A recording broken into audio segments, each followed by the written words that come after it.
All India radio மாநில செய்திப் பிரிவு வழங்கும் ஸ்பாட்லைட். அரசியல் சாசனத்தின் 370வது பிரிவை ரத்து செய்தது செல்லும் என உச்சநீதிமன்றம் வழங்கிய தீர்ப்பு குறித்து புதுதில்லி அகில இந்திய வானொலியில் ஒலிபரப்பான ஸ்பாட்லைட் நிகழ்ச்சியின் தமிழாக்கம் இன்றைய செய்திச் சுடர் நிகழ்ச்சியில் ஒலிபரப்பாகிறது. பங்கேற்பாளர்கள் மூத்த பத்திரிகையாளரும் உள்நாட்டு பாதுகாப்பு வல்லுநருமான திரு முகேஷ் ரஞ்சன் மற்றும் தொகுப்பாளர் திரு பால நாகேந்திரா. 2019ஆம் ஆண்டு ஆகஸ்ட் 5ஆம் தேதி 370வது பிரிவை ரத்து செய்வதற்கான சட்டத்தை நாடாளுமன்றம் இயற்றியபோது அந்த விவகாரம் அப்போது பெரிய அளவில் பேசுபொருளாக அமைந்ததை குறிப்பிட்டு தொகுப்பாளர் பால நாகேந்திரா விவாதத்தை தொடங்கினார். தற்போது உச்சநீதிமன்றம் 370வது பிரிவை ரத்து செய்தது செல்லுபடி ஆகும் என்று கூறியிருப்பதை அவர் சுட்டிக்காட்டினார். இந்த தீர்ப்பு, இதன் பின்னணி மற்றும் இதன் சிறப்பம்சங்கள் குறித்து விரிவாக விளக்குமாறு மூத்த பத்திரிகையாளரும் உள்நாட்டு பாதுகாப்பு வல்லுநருமான திரு முகேஷ் ரஞ்சனை கேட்டுக் கொண்டார். இதற்கு விளக்கம் அளிக்கும் வகையில் தமது கருத்துக்களை வெளிப்படுத்தி விவாதத்தை தொடங்கிய திரு முகேஷ் ரஞ்சன், இந்த தீர்ப்பு முதலில் 370வது பிரிவை ரத்து செய்யும் அரசின் முடிவை அங்கீகரித்திருப்பதாக தெரிவித்தார். இந்த தீர்ப்பின் முக்கிய அம்சங்கள் மொத்தம் 7 என அவர் கூறினார். இந்தியாவுடன் ஒருங்கிணைந்த பகுதி ஜம்மு காஷ்மீர் என்று நீதிமன்றம் கூறியது முதல் விஷயம் என அவர் தெரிவித்தார். இரண்டாவதாக, 370வது பிரிவு இந்திய அரசியலமைப்பில் தற்காலிகமாக சேர்க்கப்பட்டது என்று நீதிமன்றம் கூறியிருப்பதாக அவர் குறிப்பிட்டார்.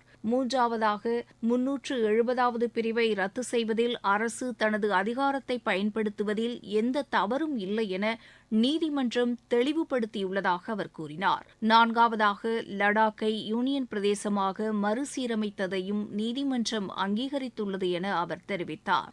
ஐந்தாவதாக, 370வது பிரிவு சமச்சீரற்ற கூட்டாட்சிக்கு ஒரு எடுத்துக்காட்டு என தெரிவித்துள்ளதையும் அந்த 370வது பிரிவு நடைமுறையில் இருக்கும் வரை கூட்டாட்சி தத்துவம் சமச்சீரற்றதாகவே இருக்கும் என நீதிமன்றம் கூறியது 6வது முக்கிய அம்சம் எனவும் அவர் குறிப்பிட்டார். மனித உரிமை மீறல்கள் குறித்து ஆராய்வதற்காக குழு ஒன்றை அரசு அமைக்க வேண்டும் என்று நீதிபதிகள் தெரிவித்திருப்பது 7வது அம்சம் என திரு முகேஷ் ரஞ்சன் தெரிவித்தார். அடுத்து தமது கேள்வியை முன்வைத்த தொகுப்பாளர், மறுசீரமைப்பு அணுகுமுறையை பற்றிய அம்சத்தில் சார்பு நிலையற்ற நல்லிணக்க குழுவை அமைத்தல் என்பதன் பொருள் என்ன என்று வினவினார். 1980 மற்றும் 1980ஆம் ஆண்டுக்கு பின்னர் என ஒரு தனித்துவம் இதில் ஏன் உள்ளது என்றும் தொகுப்பாளர் வினவினார். இது தொடர்பாக விளக்கம் அளித்த திரு முகேஷ் ரஞ்சன், இந்த சூழலில் ராணுவம் என்பது எதிரிகளை எதிர்த்து போராடுவதற்காகவே தவிர சட்டம் ஒழுங்கு நிலைமையை கட்டுப்படுத்துவதற்காக பயன்படுத்தக்கூடாது என்று நீதிமன்றம் கூறியதாக அவர் தெரிவித்தார்.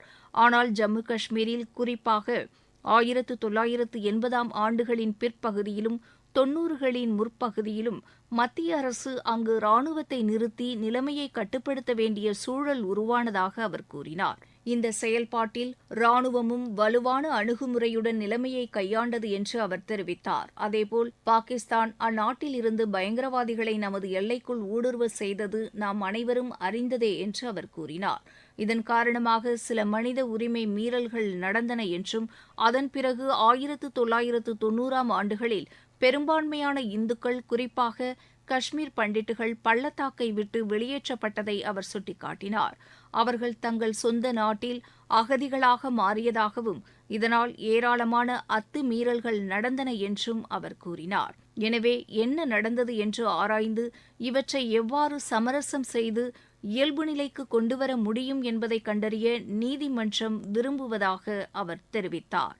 இதற்காக உண்மை கண்டறியும் மற்றும் நல்லிணக்க குழுவை அமைப்பது குறித்து அரசு பரிசீலிக்க வேண்டும் என்று நீதிமன்றம் கூறியுள்ளதாக திரு முகேஷ் ரஞ்சன் தெரிவித்தார். இது தொடர்பாக மேலும் விளக்கங்களை கேட்ட தொகுப்பாளர் பால நாகேந்திரா, இத்தகைய நல்லிணக்க குழு குற்றவியல் நீதிமன்றமாக செயல்படக்கூடாது என்பதையும் நீதிமன்றம் சுட்டிக்காட்டியுள்ளதே என்று கேட்டார். இதில் நீதிமன்றம் என்ன சொல்ல முயற்சிக்கிறது என்று அவர் வினா எழுப்பினார். இதற்கு விளக்கம் அளித்த திரு முகேஷ் ரஞ்சன், நீதிமன்றம் அடிப்படையில் தண்டனை வழங்குவதை தவிர்க்கிறது என்று கூறினார். அடிப்படையில் நல்லிணக்கத்தை ஏற்படுத்துவதிலும் உண்மையை கண்டுபிடிப்பதிலும் அதிக கவனம் செலுத்தப்படுகிறது என்று அவர் கூறினார். எனவே உண்மை கண்டுபிடிக்கப்பட்டு மக்கள் சமரசம் செய்து கொண்டால் தண்டனைகளை சந்திக்காமல் நிலைமையை மேம்படுத்த முடியும் என்று அவர் தெரிவித்தார். இதற்கு நேர்மாறாக செயல்பட்டால் அது சமூகத்தில் மற்றொரு சிக்கலை உருவாக்க வாய்ப்புள்ளதாகவும் அவர் கூறினார். அப்படியென்றால் இது கடந்த கால காயங்களை மறந்து தவறுகளை மன்னிப்பதாக சொல்வதற்கு சமமாகுமா என தொகுப்பாளர் கேட்டார். அதற்கு ஆம் என திரு முகேஷ் ரஞ்சன் பதிலளித்தார்.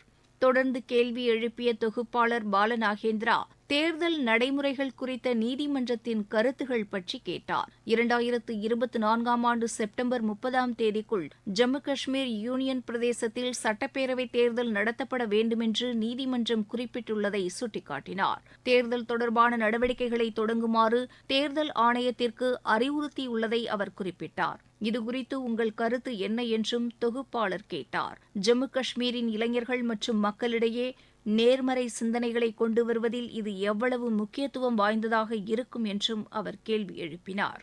இதற்கு பதிலளித்த மூத்த பத்திரிகையாளர் திரு முகேஷ் ரஞ்சன், நமது நாடு ஒரு ஜனநாயக நாடு என்றும் மக்களின் தேவைகள் அவர்கள் தேர்ந்தெடுக்கும் பிரதிநிதிகளால் வெளிப்படுத்தப்படுகின்றன என்றும் குறிப்பிட்டார்.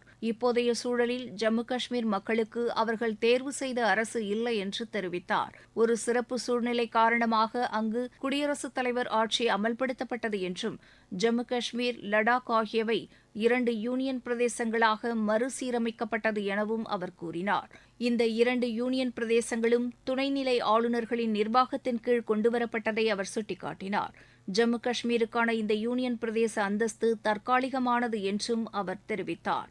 அந்த யூனியன் பிரதேசத்துக்கு சட்டப்பேரவை அந்தஸ்து வழங்கப்பட்டுள்ளது என்றும் அவர் கூறினார்.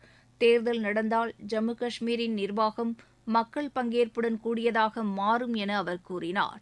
தற்போது மத்திய அரசும் ஜம்மு காஷ்மீருக்காக ஏராளமான நலத்திட்டங்களையும் வளர்ச்சிக்கான முன்முயற்சிகளையும் எடுத்துள்ளது என்று அவர் குறிப்பிட்டார்.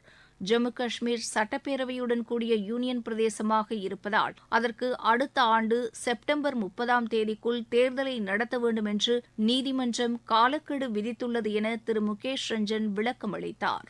விவாதத்தை தொடர்ந்த தொகுப்பாளர் ஜம்மு காஷ்மீர் பகுதி பதற்றமான பகுதிகளில் ஒன்றாக இருந்து வந்ததை குறிப்பிட்டார். இது நாட்டின் உள்நாட்டு பாதுகாப்பு மற்றும் எல்லைப் பகுதி நிர்வாகத்தில் ஒரு சவாலான மண்டலமாகவே இருந்துள்ளது என்று அவர் தெரிவித்தார்.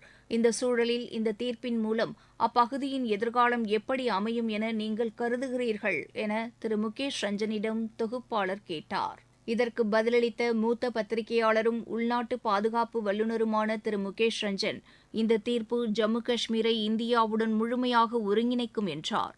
இது ஜம்மு காஷ்மீர் மக்களுக்கு மிகவும் நன்மை பயக்கும் என அவர் தெரிவித்தார். பாதுகாப்பு மற்றும் வளர்ச்சி என 2 அம்சங்களிலும் ஜம்மு காஷ்மீர் ஒரு சிறந்த பகுதியாக மாறும் என அவர் தெரிவித்தார். ஜம்மு காஷ்மீர் விவகாரத்தை அண்டை நாடான பாகிஸ்தான் சர்வதேச பிரச்சினையாக்க முயன்றுள்ளதையும் அவர் சுட்டிக்காட்டினார். இப்போது இந்த தீர்ப்பின் மூலம் ஜம்மு காஷ்மீர் இந்தியாவின் ஒருங்கிணைந்த பகுதி என உறுதி செய்யப்பட்டுள்ளது என்று அவர் தெரிவித்தார். இப்போது காஷ்மீர் மக்கள் நாட்டின் பிற பகுதிகளைப் போலவே சிறந்த வாழ்க்கையை பெறுவார்கள் என்று அவர் குறிப்பிட்டார். 2019 ஆண்டு ஆகஸ்ட் 5 தேதிக்கு பின்பு ஜம்மு காஷ்மீர் பகுதி பாதுகாப்பு ரீதியாகவும் வளர்ச்சியின் அடிப்படையிலும் குறிப்பிடத்தக்க முன்னேற்றத்தை அடைந்துள்ளது என்று அவர் கூறினார். பயங்கரவாத நடவடிக்கைகள், வன்முறையால் பாதுகாப்பு படையினர் மற்றும் மக்களின் உயிரிழப்புகள் என அனைத்துமே அங்கு கணிசமாக குறைந்துள்ளதை புள்ளி விவரங்கள் வெளிப்படுத்துவதாக அவர் தெரிவித்தார். வளர்ச்சியை பொறுத்தவரை முன்பு தனியார் முதலீடு மிகவும் குறைவாகவே இருந்தது என அவர் குறிப்பிட்டார்.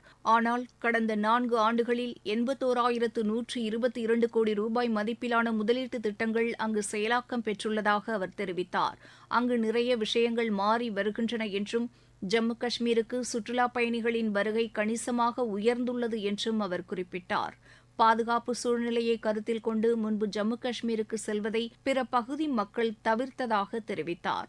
ஆனால் இப்போது அந்த நிலை மாறியுள்ளது என அவர் குறிப்பிட்டார். இந்த தீர்ப்பின் மூலம் நிலைமை மேலும் சீராகி ஜம்மு காஷ்மீர் பிரகாசமான எதிர்காலத்தை நோக்கி பயணிக்கும் என்று திரு முகேஷ் ரஞ்சன் கூறினார். நேயர்கள் இதுவரை கேட்டது 370வது பிரிவை ரத்து செய்வது தொடர்பான உச்சநீதிமன்ற தீர்ப்பு குறித்து புதுதில்லி அகில இந்திய வானொலியில் ஒலிபரப்பான ஸ்பாட்லைட் நிகழ்ச்சியின் தமிழாக்கமான செய்திச் சுடர். நேயர்கள் இதுவரை கேட்டது ஸ்பாட்லைட்.